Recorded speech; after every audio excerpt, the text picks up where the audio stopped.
Great turnout. It was interesting when I was on KFAN on Thursday. They kept me on for an hour, and a lot of great phone calls in, and I was kind of curious to see what kind of turnout we were going to have, but it is great to see. A lot of people think I have the best job in hockey, and I tell them, I think I have the second best job in hockey. The best job is being the head coach at an orphanage. No parents to deal with.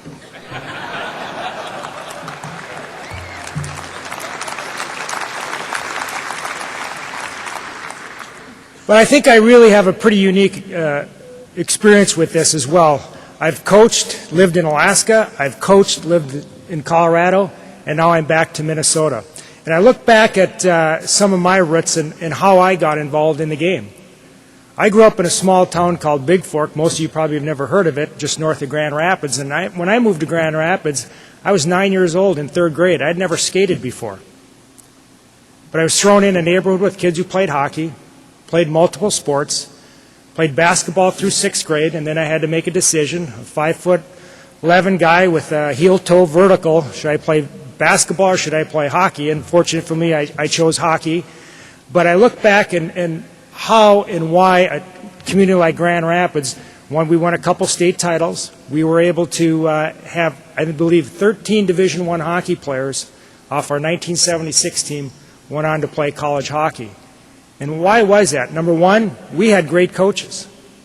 Gus Hendrickson, Mike Surdich, Jim Nelson. We had great youth coaches. And the thing that I go back to, what I remember all the time, is we had fun.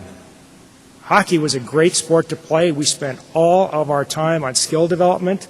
We didn't do skating drills at the end of practice. We spent all of our time on getting better and better and better. And it paid off when we were at the high school level. It wasn't so caught up in winning at the youth level. When I was a youth player, we never came out of the district, but yet we were able to have success at the high school level.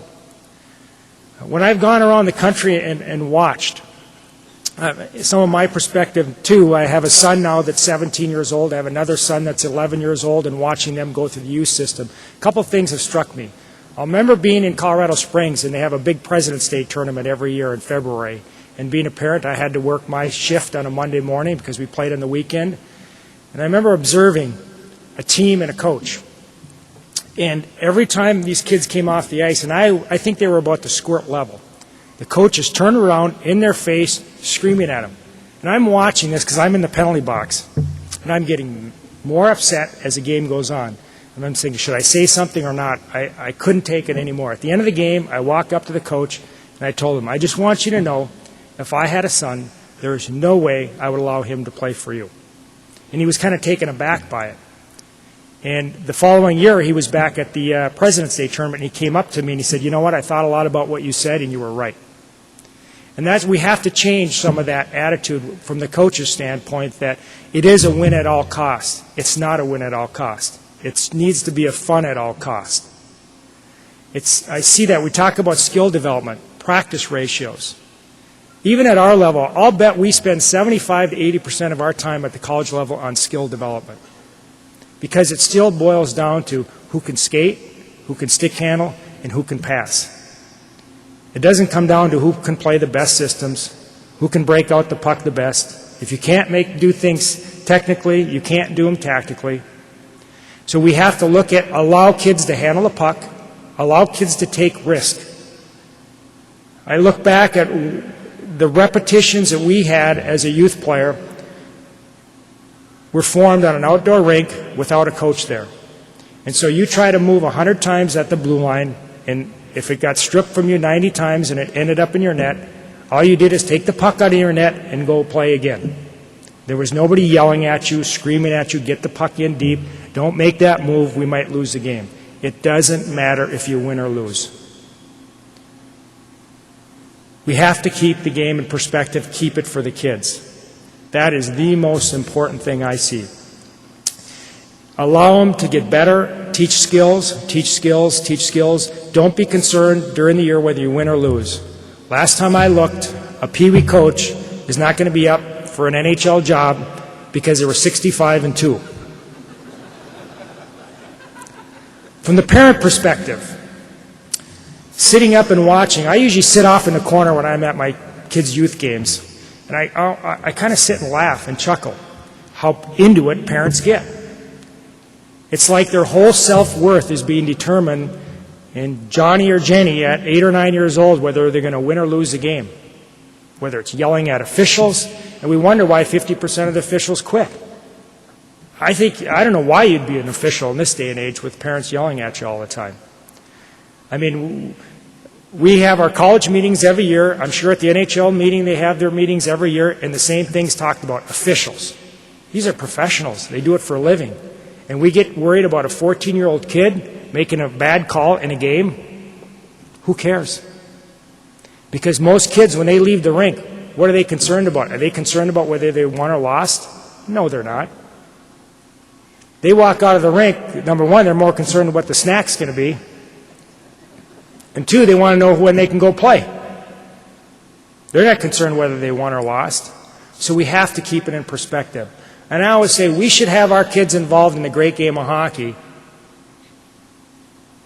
because of the social, the physical, allow them to have fun, be a part of a team.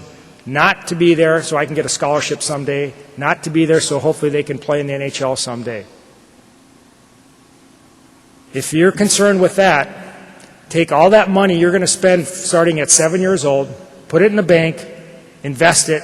I guarantee you, you will have your scholarship by the time your son or daughter is a senior in high school. So we have to, those are important concepts. The other thing is I get a kick out of 5'7" dad and 5'4" mom, and they think their son is going to be in the National Hockey League. Well, I got news for you. Genetics plays a role. Unless the milkman came over, I don't think your son's going to be 6'3". But this is a great program. It's a great concept. We're sitting with Mark Jorgensen, Kevin Hartzell. It's all about getting the game back to the kids. It has to be fun. When I played sports as a youth, all the sports I played, it was fun. And probably 80 to 90% of the time we played sports, it was without a coach, it was on our own. And that's why that doesn't happen as much today, and it probably never will go back to that era. But as a coach, we have to do that in our practices. Play small games. I watched my son play mite hockey a couple years ago. And I think it should be cross-ice games, small games. You've got 10 mites playing in a rink this size. I said, that's like an adult playing on a football field. Wouldn't be much fun. It's a long way to skate 100 yards downfield. I don't think there'd be much back checking. Cross-ice hockey, let kids touch the puck, because that's how the game is played. Let's not be concerned about making sure a 7-year-old knows how to line up for a face-off, and when it's their 2-minute shift, and we're going to waste 30 seconds of it making sure they're all aligned. Keep the puck going, let them touch the puck, let them play cross-ice, get them grouped with kids their own ability, so one kid doesn't have the puck for the whole 2 minutes, they all get to touch it, because it's a fun game, it's a great game to play. So if we can continue to give the game back to the players, I think we'll have more kids involved. I think we'll have more kids that stay involved and play for a longer period of time and not dropping out at 13 years of age.